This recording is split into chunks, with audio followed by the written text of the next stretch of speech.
కూడా మీకోసం చాలా మంచి ఇంట్రెస్టింగ్ కబర్లు పట్టుకొచ్చేసానండి. మీకు అవన్నీ ఎప్పుడెప్పుడు చెప్పేద్దామని చాలా ఫాస్ట్గా రెడీ అయ్యి వచ్చేసానన్నమాట. మరి ఎందుకు లేటు, మొదలెట్టేద్దామా? అధికారంలో ఉన్నప్పుడు అస్సలు ఆ నోరు అడ్డు అదుపు లేకుండా, గ్యాప్ లేకుండా నాన్ స్టాప్ గా వాగేసేది.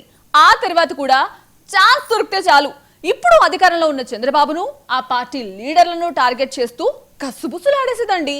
మాజీ సీఎం జగన్ కు రైట్ హ్యాండ్ గా ఉంటూ నా అంత టోల్ లేడనుకున్న ఆ లీడర్ ఇప్పుడెవరో చెవి మెలేసినట్టు కుక్క పెట్టి ఏడుస్తున్నారండి బాబు. చంద్రగిరిలో తిరుగులేని నాయకుడిగా ఆయన ఇప్పుడు నన్ను వదిలేయండి ప్లీజ్ అంటూ కింద మీద పడుతున్నారు. నాకే పాపం తెలదు, నన్ను అనవసరంగా ఇరికించేశారు ఈ కేసులో అంటూ ఇప్పుడు లబోదిబోం అంటున్నారు. బెయిల్ ఇచ్చేస్తే బయటికి వెళ్ళి హ్యాపీగా ఉంటానని, ఆ జైలు లెఫ్ అస్సలు చాలా కష్టంగా ఉందని ఫీల్ అయిపోతున్నారండి. నా హెల్త్ కూడా బాలేదని కూసంత దయతలిచి బెయిల్ ఇస్తే నవరంధ్రాలు మూసుకుని నా పనేంటో నేను చూసుకుంటానని అంటున్న ఆ లీడర్ ఎవరో తెలుసుకుందామా? ఏపీ లిక్కర్ స్కామ్ తో వైఎస్ఆర్సీపీ లీడర్లు హడలిపోతున్నారు. అంతకు ముందు కనిపించిన ధైర్యం, తెగింపు, మాటల్లో జోరు ఇప్పుడు కనిపించడం లేదు. ఇంతకు ముందు స్కామ్ పేరిట తమను అన్యాయంగా ఇరికించేశారని, తమ తప్పు లేదని 2029లో తాము అధికారంలోకి వచ్చిన తర్వాత మా తడహక్క చూపిస్తామంటూ వార్నింగ్లు ఇచ్చిన నేతలందరూ ఇప్పుడు బిక్కుమహాలేసుకుని సైలెంట్ అయిపోతున్నారు. కానీ ఇప్పుడు ఆ హెచ్చరికలకు బదులుగా బెయిల్పై తమను వదిలేయాలంటూ రిక్వెస్ట్ చేసుకుంటున్నారు. అధికారంలో ఉన్నప్పుడు మాజీ సీఎం వైఎస్ కు అనంగుడిగా ఉన్న చెవిరెడ్డి భాస్కర్ రెడ్డి అయితే ఏడుపు మొదలుపెట్టారట. లిక్కర్ కేసులో నిందితుల రిమాండ్ గడువు మంగళవారం పూర్తి కావడంతో వారిని విజయవాడ ఏసీబీ కోర్టులో హాజరుపరిచారు. ఈ సమయంలో చంద్రగిరి మాజీ ఎమ్మెల్యే చెవిరెడ్డి భాస్కర్ రెడ్డి భావోద్వేగానికి లోనయ్యారని, జైలు జీవితాన్ని తట్టుకోలేకపోతున్నానని చెబుతూ ఏడ్చేశారంటున్నారు. మద్యం స్కామ్లో దాదాపు 250 కోట్ల రూపాయల వరకు నగదును చెవిరెడ్డి ద్వారా ఎన్నికల్లో ఖర్చు పెట్టారని సిట్ ఆరోపిస్తోంది.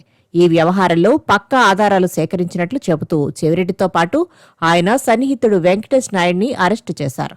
కానీ తనను అన్యాయంగా అరెస్టు చేశారని, తన తండ్రి, సోదరుడు మద్యానికి బలైపోయారని చెప్పడమే కాకుండా మద్యం ద్వారా అన్యాయంగా డబ్బు సంపాదించాలనే మనిషిని కాదని, అసలు తనకు మద్యం అలవాటు కాని ఆ నీచమైన వ్యాపారంతో సంబంధమే లేదంటూ చెవిరెడ్డి చెబుతూ వచ్చారు. కోర్టుకు, జైలుకు చెవిరెడ్డిని తీసుకువెళ్లే సమయంలో ప్రభుత్వాన్ని, పోలీసులను తీవ్రస్థాయిలో హెచ్చరించేవారు. తానేంటో చూపిస్తానంటూ నానా హంగామా చేసేవారు. కానీ ఇప్పుడు చెవిరెడ్డిలో మునుపటి ధైర్యం కనిపించడం లేదని తాజాగా కోర్టులో ఆయనను చూసిన వారు చెబుతున్నారు. చెవిరెడ్డితో పాటు ఇతరుల రిమాండ్ మంగళవారంతో ముగిసిపోయింది. తనను వర్చువల్ పద్ధతిలో కోర్టులో హాజరయ్యేందుకు అనుమతించాలంటూ చెవిరెడ్డి కోర్టుకు విన్నవించారట. ఈ విషయాన్ని జైలు అధికారులు న్యాయమూర్తికి తెలియజేశారట. ఆయన అందుకు అంగీకరించలేదంటున్నారు. దీంతో చెవిరెడ్డి కోర్టుకు హాజరు కాక తప్పలేదు. ఇక కోర్టులో అడుగు పెట్టిన తర్వాత న్యాయమూర్తిని చూసి చెవిరెడ్డి బోరు నేడ్చేశారని అక్కడ వారు చెబుతున్నారు. తనకు తీవ్రమైన వెన్నునొప్పి ఉందని, ఈ విషయాన్ని జైలు అధికారులకు చెప్పినా పట్టించుకోవడం లేదని చెవిరెడ్డి లబోదిబోం అంటున్నారు.